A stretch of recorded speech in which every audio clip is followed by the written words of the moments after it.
일주일 쉬는 동안 소식이 쌓여서 이번 주 분량이 너무 길어지면 어쩌나 고민을 했었는데 불행인지 다행인지 되게 잠잠했습니다. 굵직한 몇 가지 이슈들을 간단히 한번 살펴보도록 하죠. 자, 3월 셋째 주 시계 소식 출발합니다. 자, 오메가로 포문을 엽니다. 여러 가지 소식들이 있었는데 가장 주목할 건 신제품 출시였죠. 지난 영상에서 오메가가 신제품 티저 영상을 하나씩 올리고 있다고 말씀드렸었는데 영상을 업로드하자마자 신제품들이 공개가 됐고요. 티저 영상에서는 제품 한 종만 올라왔었는데 실제로 공개된 건 꽤 여러 종이었습니다. 크게 7종이 출시되었고 홈페이지에 공개된 순으로 말씀드리면 시마스터 플래닛 오션 울트라 딥, 다이버 300, 아쿠아테라, 시마스터 57, 스피드마스터 문어치, 컨스텔레이션 41, 28, 29mm입니다. 기존 제품들에 비해서 디자인이나 스펙 차가 크지 않기 때문에 그냥 저는 색깔놀이 정도로 생각을 하고 있고 팬들에게도 여러모로 엄청나게 큰 영향력을 끼치는 신제품은 아니라는 생각도 듭니다. 와중에 말이 좀 많은 게 아쿠아테라 시리즈였는데요. 컬러부터 디자인 포인트까지 아쿠아테라에 대해서는 혹평이 좀 많았습니다. 여러 색깔이 공개가 됐는데 빈티지 오메가 커스텀 시계냐, 고전적이지 않다, 또 너무 가벼워 보인다 등의 의견이 있었고요. 가로 세로 줄무늬 다이얼을 살려달라는 의견, 또 34mm가 됐든 38mm가 됐든 날짜창이 보기 싫다는 의견도 있습니다. 혹평만 있는 건 아니었는데요. 다이버 300이나 문어치의 경우는 색감도 좋고 시계 디자인과도 잘 어울린다는 호평도 이어지고 있습니다. 확실히 그린 컬러가 대세이긴 한가 보네요. 오메가 소식이 조금 더 이어지는데 오메가와 스와치가 일종의 콜라보 이벤트를 열 모양입니다. 양사 인스타그램에 같은 영상을 게시해서 팬들의 궁금증을 자아내고 있는 중이고요. 두 브랜드의 공통 키워드로는 스누피가 떠오르기는 하는데 이게 사용될지 안 될지도 모르고 워낙 정보가 적긴 합니다. 우스갯소리로는 스와치 시스템 오일 무브가 오메가에 사용되는 건 아니냐라는 추측도 나오고 있긴 합니다. 마지막 오메가 소식은 올림픽 관련 소식이고요. 한 달 정도 된 것 같은데 저는 이제야 보게 됐네요.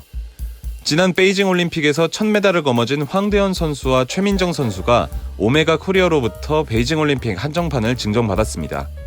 오메가 코리아가 이 이벤트를 매번 이어나가고 있는데 진종호, 이상화 선수 그리고 남자 양궁팀 등이 이 시계를 증정받기도 했었죠. 이어지는 소식은 브라이틀링입니다. 네비타이머가 탄생 70주년을 기념해서 특별판을 선보인다는 소식이 있었고 지금 공개가 된 상태입니다. 저도 어디서 보긴 했는데 엠바고가 있어서 사진을 보여드리긴 좀 어렵고 정보들만 말씀드리면 사이즈와 색상폭이 다양해서 선택지가 굉장히 다양합니다.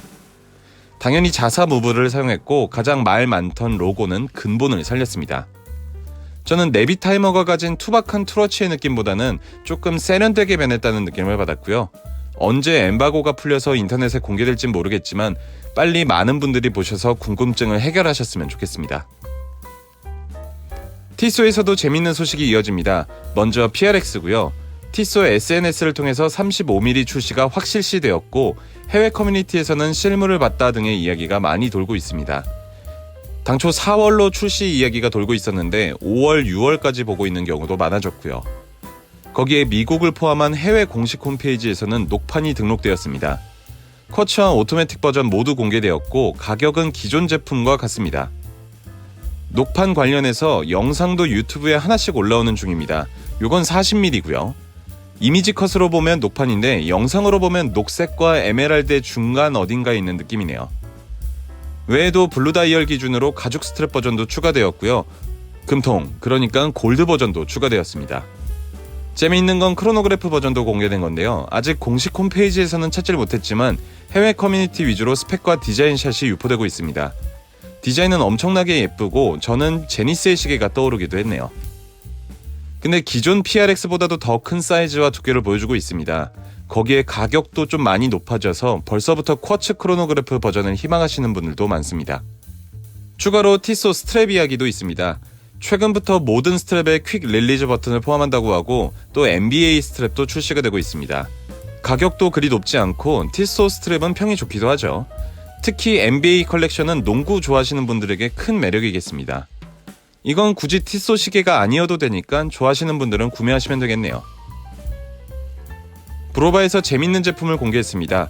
컴퓨트론 DKV입니다. 과거에도 그랬고 현재에도 그렇고 LED 시계 자체가 좀 독특한 디자인을 취하는 경우가 많은데 그 중에서도 컴퓨터로는 그래도 좀 정갈한 디자인이라고 저는 생각을 하고 있었는데요. 이번 제품은 매트릭스나 레이저 같은 브랜드가 떠오르는 검정과 녹색 조합으로 한층 더 디지털 세계를 표현했습니다. 보시는 것처럼 두 가지 제품이 공개되었고 개인적인 취향으로는 오른쪽 누드 케이스 제품이 더 마음에 드네요.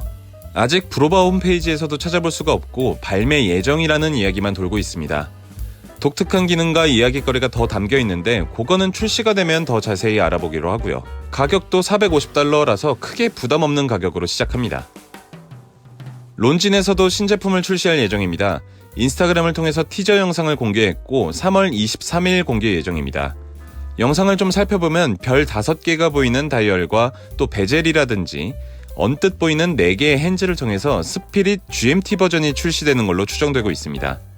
얼마 전에 37mm 출시도 그렇고 홈페이지 메인을 장식하고 있는 것도 스피릿이라서 론진이 최근 꽤 밀어주는 모델인가 싶은데요. 저도 실제로 보고 꽤 강한 인상을 받았던 모델이라서 선택지가 넓어지는 게 참 좋네요.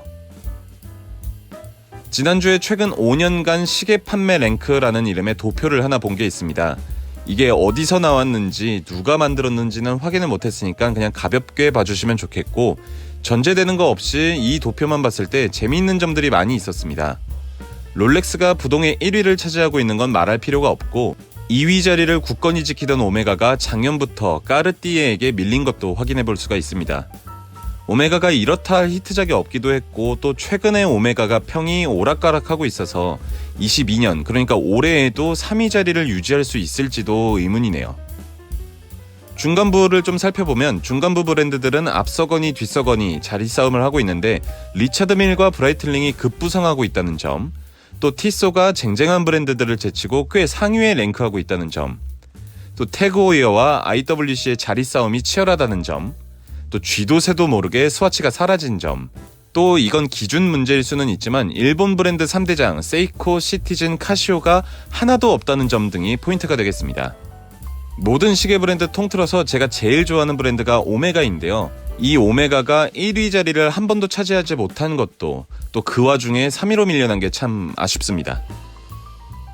자, 이렇게 해서 이번 주 소식도 간단히 살펴봤습니다.